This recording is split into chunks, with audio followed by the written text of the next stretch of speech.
I've never been someone who takes compliments very well. When someone compliments me, my auto response is to deny, deflect, and just redirect the compliment altogether. And I don't want to be contrarian just for the sake of it, but I think it's one of those learned displays of humility, cultural displays of humility. I can only speak to my experience, which is that of an Ethiopian and Habesha person who's lived in the US for 2/3 of my life. I was just thinking about it, and honestly, it feels like a performance. And recently, I've really been trying to make an effort to just say thank you and sit with that discomfort. This overt display or performance of humility is something that we've been taught, really rooted in our culture's reverence of people pleasing. We are conditioned from birth to act and be this way. I love being Habesha and being Ethiopian more than anything, so don't get me wrong. But the Habesha culture, whether we like it or not, is a culture that is rooted and established based on filial piety. Let me explain. We're taught early on to refuse compliments. In fact, we're taught to refute them. We're supposed to give reasons as to why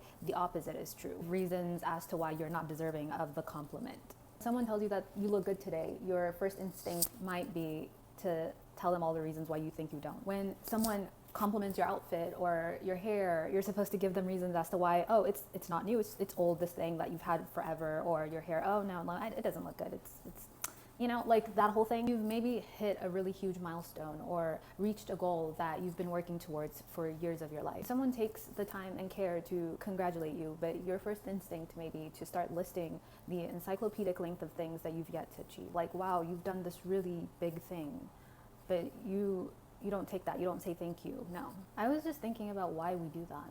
And suddenly I realized that it's because we think it makes us look presumptuous. We don't want to look arrogant or pretentious. We're scared of being unlikable. We don't want to be unlikable. And speaking only to my experience as an Habesha person living and having done a lot of growing up in the US, I think it's because we're taught being humble, humility is a virtue. It's one of the main pillars of our culture. Put your head down, refuse compliments, do not challenge authority, always follow the rules, and above all else, be modest. I could never really enjoy anything because I was itching to do the next thing, to hit the next marker, to accomplish the next thing, to one-up myself. Never be proud of anything, no matter how big or small. On to the next thing before I could even realize that I'd really done something, Why? Because in my mind, pride, satisfaction, and even a degree of ego would create complacency. Pride meant arrogance, and that hubris would eventually be what would lead me to fail. So I guess I was cementing this idea that pride was the antithesis of humility. If I was proud of something, if I accepted a compliment, then I was going against my culture, which sounds just insane, but our minds are funny like that. They became attributes and core parts of my personality. But after years of internalizing this and honestly being the poster child for it, I began to see that this was not serving me. Something had to give. You become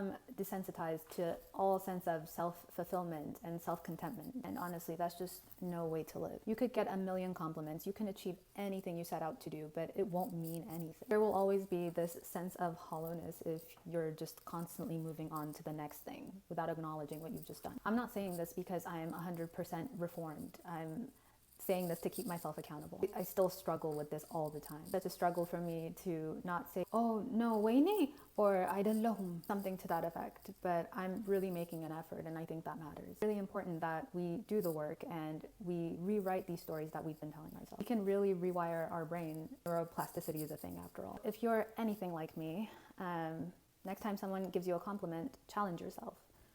Smile and thank them, and let that be the end of the sentence.